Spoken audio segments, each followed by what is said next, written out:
If your goal is efficient use of fuels, the first thing you do is to make conventional engines more efficient. The automakers know how to do that. You look at U.S. standards relative to European standards, and there's a lot we can do right now in terms of existing technology.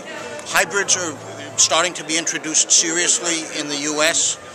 We're seeing perhaps as many as half of the vehicles sold in the next 10 years, by 2020, as many as half of them will be hybrids of one form or another. That's an energy management issue inside the vehicle.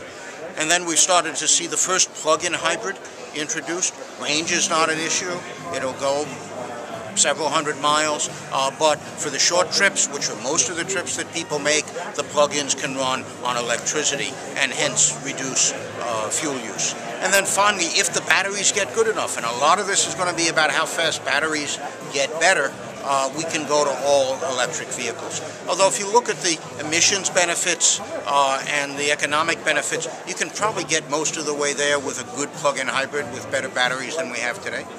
Given the technological challenges that you're alluding to, do you see that actually we're not going to probably go all the way to electric vehicles in the next, say, 2-3 decades? I think it's an open question.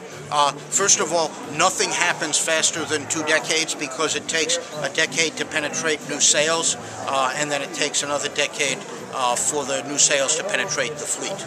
And so 20 years is the minimum to make any significant change in the fleet as a whole. The batteries are not there yet. We've got research programs and trial production to try to drive down the costs, but my guess is it'll be 30 years before we're going to see a significant set of battery electric vehicles. Thank you very much. Okay. All right.